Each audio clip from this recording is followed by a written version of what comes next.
This all happened in my first year at uni. I live in Australia and was moving out of home for the first time. I'm 20 and a female, and I think at this point in my life I was still very, very naive. I found a cheap place in the city near uni and where I was working at the time. It was $150 per week for a room in a shared house only 20 minutes out from the CBD.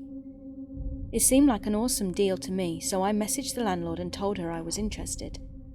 Speaking to her on the phone, she suggested I come and look at the place, and she seemed overly interested in my ethnic background. I'm half Ethiopian, so I definitely don't look white, but when I told her I'm Australian, she suddenly became withdrawn. I thought this was strange. Maybe she thought I was lying because she had seen my profile photo on flatmates.com. I explained my background and she seemed satisfied with my story, so we organised a time for me to come and see the room. I'll call the landlord Denise. Denise showed me around and talked as if the place was already mine, which I thought was promising. There was the main part of the house with 5 bedrooms, then a caravan on the side, and a granny flat behind it with 3 bedrooms, which is where I would be living. The main house and caravan were full, 7 people living there, but only one of the rooms in the granny flat was occupied. It was nice enough considering, and it was very clean as a weekly cleaner was included in the rent price, as well as weekly maintenance. I didn't think to ask what that meant because I was already pretty set on moving in. I met the people who would go on to be my housemates. All of them were foreigners, mostly Chinese or South Korean, who had come over to study. I still didn't find this odd. I mean, there are plenty of international students here.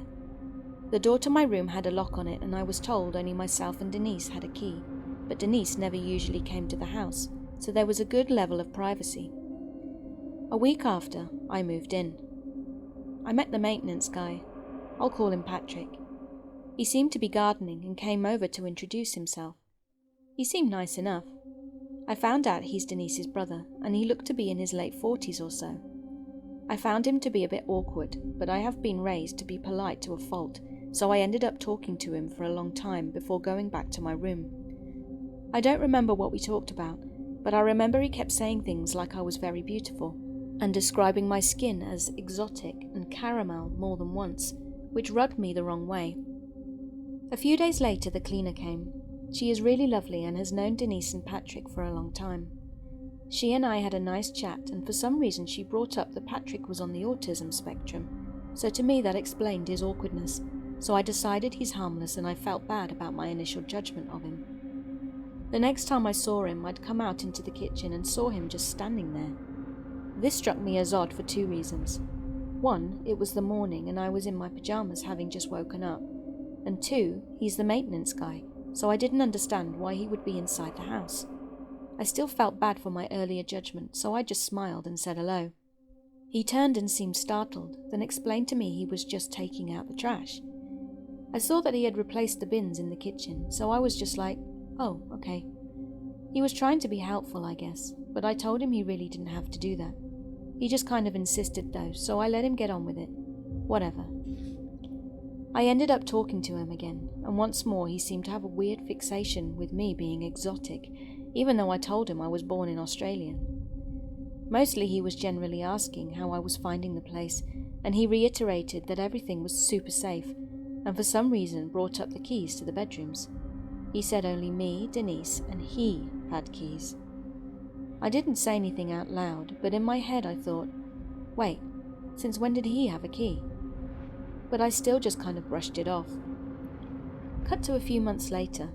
I work part-time about 4 to 6 days a week, as well as going to uni, so I'm rarely there during the day and lock my bedroom door before leaving. I don't remember exactly what time of year this would have been, but I know it was cold and I hadn't used the ceiling fan in my room for a while. I got home, unlocked my bedroom door, and the ceiling fan was on. This struck me as odd immediately. I knew I hadn't turned it on in forever, and I was very, very confused. I thought that maybe I'd turned it on before leaving, and just didn't remember.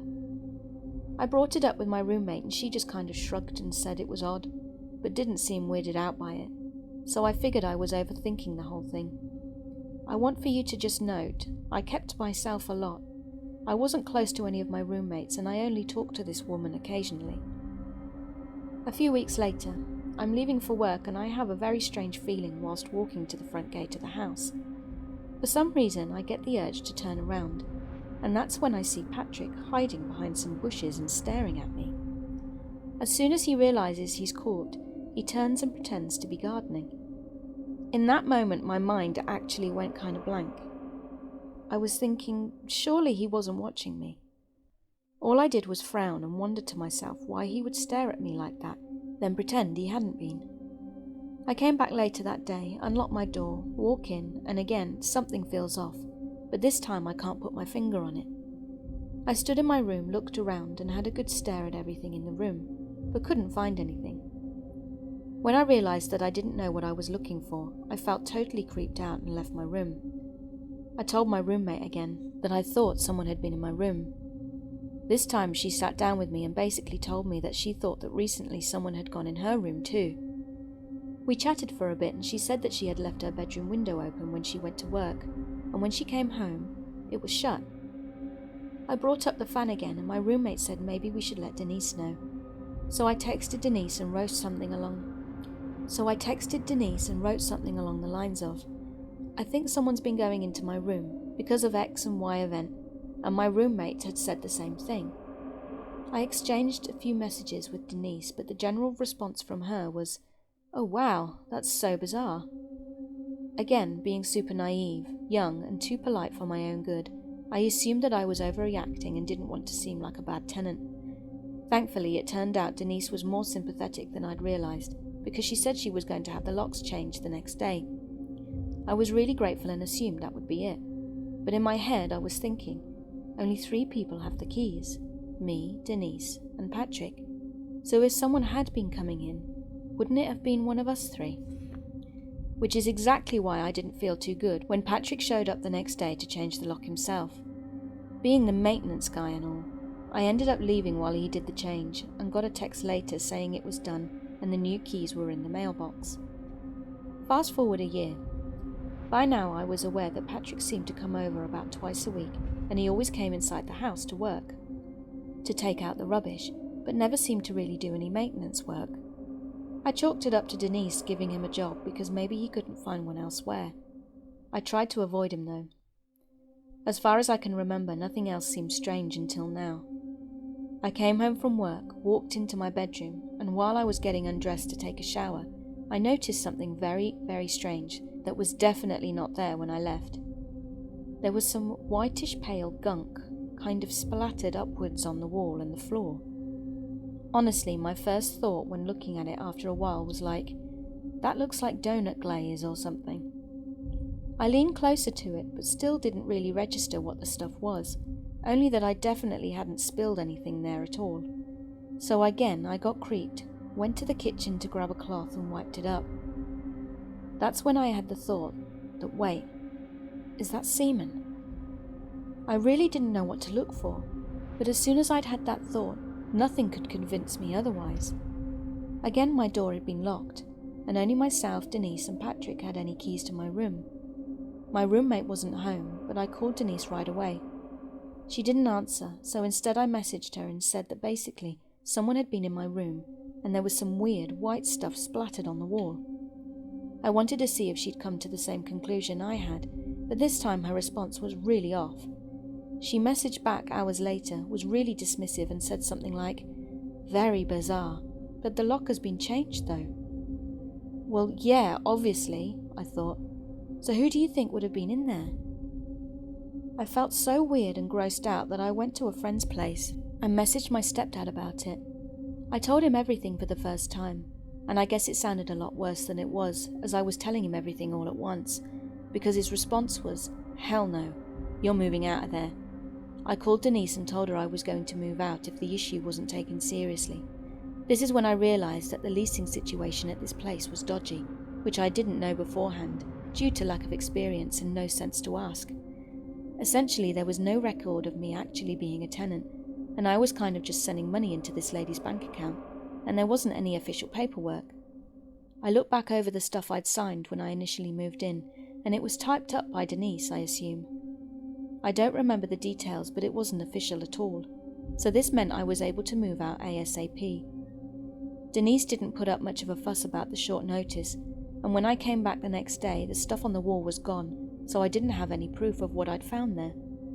This just kind of confirmed to me that something weird was going on with Denise and Patrick.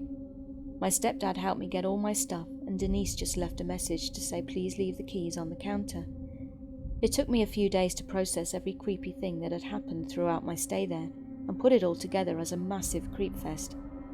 My roommate left soon after as well, as months later she messaged me to tell me one of the old housemates had told her that the police were called to the place, but didn't know why or what happened. I suspect it wasn't for the tenants though. Patrick and Denise, let's not meet.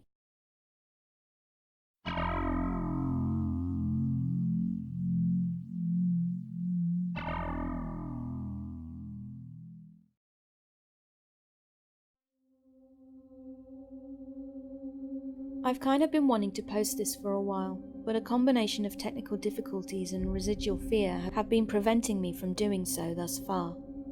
Now though, it's the middle of night and I've got nothing better to do, so I'm going to get this off my chest. I grew up with parents who were reasonable, loving people, but who were also more than a little paranoid when it came to the internet. Anything that allowed anonymous communication in any form was banned point blank from the household.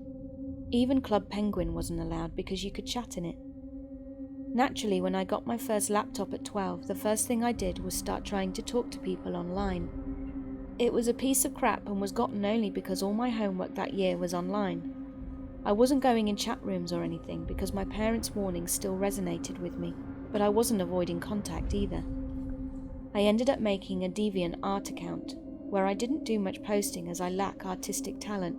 But despite this, however, I was contacted via private message by a guy who I'll call Joker, because his profile picture was of the Joker. That should have been a warning sign in and of itself. Joker just started talking to me out of the blue. I think I'd commented on one of his pieces or something, and he reached out to me to thank me for my kind words. We started talking. It turned out we had a lot of common interests. We played some of the same games, liked some of the same cartoons, etc. He seemed like a really nice guy. I think it was maybe a week or two in that the first uncomfortable thing happened, even if I didn't exactly think much of it at the time. The two of us shared a somewhat misanthropic view of the world, so there were a lot of dark jokes passed back and forth between us. Sometime about a week after we first started messaging, he casually mentions thinking that the world would be better off without him. I sent him a sad face and assured him that it wouldn't, as I quite liked talking to him. He didn't say anything more about it then, so I assumed that was it. It wasn't. Joker talked about suicide a lot. His talking about it quickly morphed from passing commentary to long, graphic rants about how much he hated himself and wanted to die, and what method would be best for him to do so. I spent hours talking him down over chat, terrified that one day I wouldn't be able to do enough and he'd actually do it. His messages started to get creepy in a different way though. He started telling me how grateful he was to have me, how no one had ever cared about him as much as I did, and how important I was to him, how he couldn't live without me, how he'd just die if ever he were to lose me. He was basically obsessed. One day, a couple of months in, my laptop broke. It wasn't too bad, but it still took a couple of days before everything was back to working order. I logged back into DeviantArt to find dozens of messages, all from Joker. They started off normal enough, but quickly became frantic after I didn't respond. The last message he had sent was along the lines of, "I can't take this anymore," followed by a link to a picture image. The image was of a pair of slit wrists. The cuts were deep and fairly fresh looking too, with red inflamed edges, and the beginnings of an ugly scabbing just beginning to settle over the top. I was horrified. I quickly messaged him back, terrified I'd just lost a friend, and he responded. "I thought I'd lost you," he said. "I thought you'd left me. I couldn't handle the pain without you. Don't ever do that again to me." I said I wouldn't, and he seemed relieved. He only got worse from then on. It reached a point where our every conversation consisted of him either professing his obsession with me, threatening suicide, or both. The stress was keeping me up at night. I was terrified that one day soon I'd open up the chat and see nothing. I was utterly convinced it was my job to keep this guy alive and that I was failing miserably at it. Joker kept escalating until one day, nearly a year in, he finally said something that frightened me so badly I had to leave. Joker started talking about how I was the last good person left on this miserable planet and stuff like that. He waxed poetic about how much he wanted to kill himself and said that he'd finally found a way to truly be happy. He said the only way he'd ever be able to find happiness was in killing himself and taking me with him. That way we would always be together, free from the cruel weight of the world. He started going into very detailed, very graphic descriptions of how he'd kill me, a lot of them involving carving out my heart, then clutching it to his chest and laying beside me as he took his own life too. I was terrified, enough so that I did what I should have done a long time ago and deleted my account. For years following that incident, I never spoke to anyone online. Even to this day, actually, there's still a lingering sense of dread when it comes to online interaction. So, to the boy who I thought was my first internet friend, I don't know what your deal was, whether you were mentally ill or purposefully malicious or some combination of the two, but whatever the case may have been, let's not meet.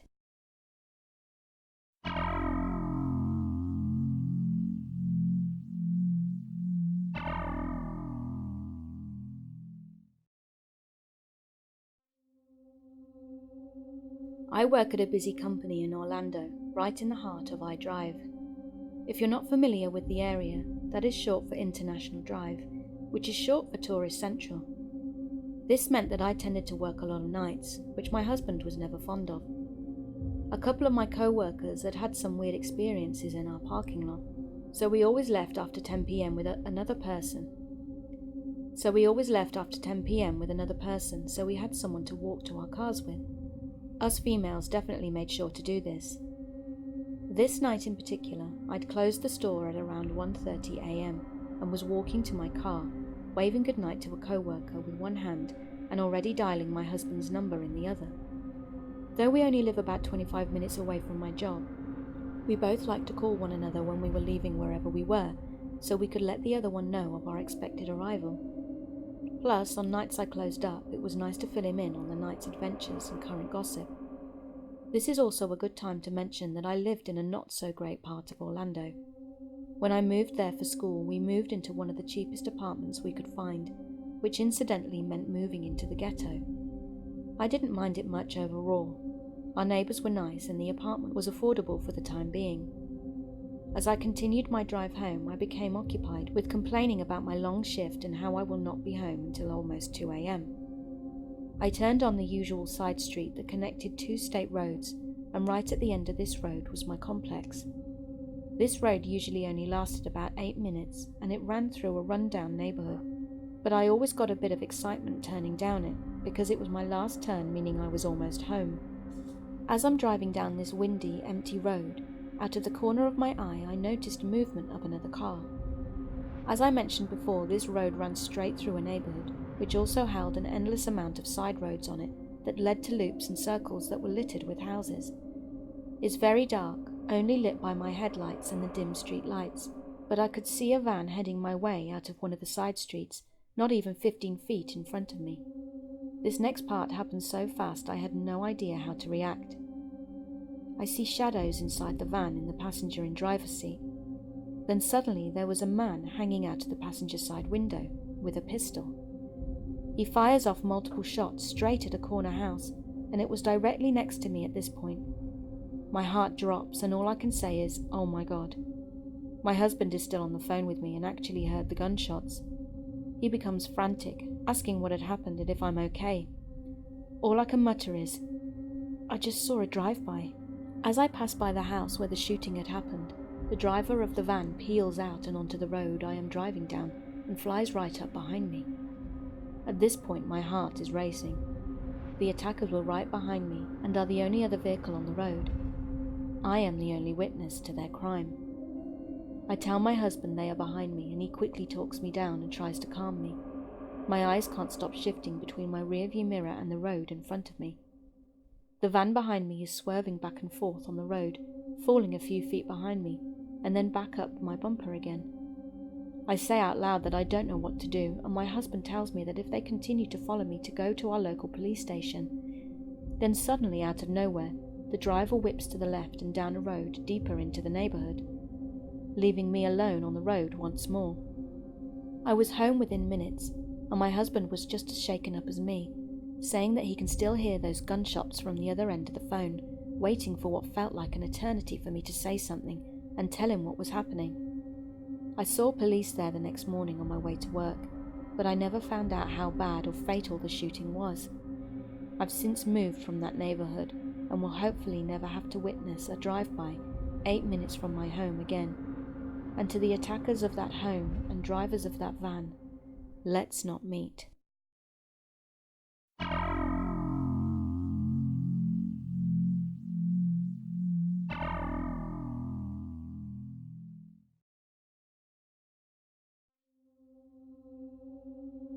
One time a few years back, I saw a guy walking a dog with no collar or leash, but a rope that he had tied around the dog's neck, and the guy was holding the other end. The dog and the guy both seemed happy enough, so I brushed it off as it may be someone's dog that had gotten out of his yard, and some guy finding him, being nice and returning him. A couple of days later, I saw a lost dog poster on my street with a picture of the dog I had seen and a number to call if anybody knew anything about it. I decided to call them and tell them what I had seen, since maybe it could help and it was definitely the same dog. Cue instant regret. So I call up and this woman answers. At first she came across much too aggressive for someone who had put her number on a lost dog poster. She literally asked, "What do you want?" So I could already tell that this was probably going to turn out bad. But I pressed on and said I was calling about the dog. All of a sudden their whole tone changed and went from aggressive to a mix of anxious and accusatory. She asked me when and where it was that I had seen the dog, so I told her. Then she started talking about a reward and how to get it to me, but I told her it was okay, I didn't need one. Well, then she just went into this long rant about her ex and how he stole the dog, and on and on and on. And she just kept ramping herself up. All I wanted to do was just end the call. So when she stopped for a breath, I told her that sounded terrible and I hoped my phone call was able to help. Then I hung up. Now that should have been where it ended. But no. Maybe 10 minutes later, I got a phone call from a number that looked kind of familiar. It was the lost dog woman. Except now her mother was there and they were demanding I tell the mother what I'd seen. Lost dog woman sounded to be in her 40s, so I was unsure as to why the mother had to be involved. But I reiterated my story and tried to again finish the call abruptly. When the mother then started to pipe up, the mother started explaining to me that I wouldn't get a reward until they'd found the dog, so I reiterated that I didn't really want one and for them to just have a nice day. The mother then demanded I retell the story to her again so they could look for clues to find the dog. I internally groaned and repeated everything again. Except this time I kept being peppered with questions that they would discuss amongst themselves before demanding I continue. The things they were saying made no sense though, and I really wanted to just end the call, but felt bad for the dog, so I tried to write it out. I want to give you an example of how the conversation went. Me. So the guy was just walking the dog with rope instead. What did he look like? 20s, white, thin, tall, brown hair in a Beatles haircut. What colour hair? Brown. Are you sure it wasn't curly and red? Yes, I'm sure. The lost dog woman says, he must have cut, straightened and dyed it to throw us off the trail. Yes, that must be it. Continue. And repeat for every single detail about this guy, to the point that I was 100% sure they were just trying to frame her ex, and I really didn't want anything to do with these people anymore. After I found a break in the conversation, I said I really had to go and hung up the phone and was glad to be rid of them. Cut to about 20 minutes later. The phone rings.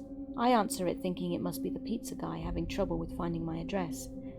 Nope. It's the mother again, this time calling me on her phone now. She is telling me that they need me to go with them to the ex's house and prove that it's him by identifying him for them. They then tell me they are driving to the area where they put the posters up and I need to give them my address so they can pick me up. They say they are also going to give me a disguise and they want me to walk around the block of this guy's house until he comes out and then follow him as to lead me to the dog. There was just so much wrong with that whole thing that I just hung up and blocked both numbers.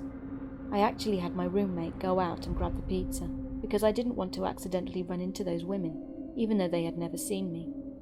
Considering how delusional they were, they would probably think I was standing outside waiting for them instead of the pizza guy. I have no idea what happened after that, but considering two people I had never met repeatedly interrogated me, tried to drive to my house, and tried to recruit me as some spy in disguise, I honestly hope the ex took the dog and they are both off living their best lives, well away from that volcano of crazy.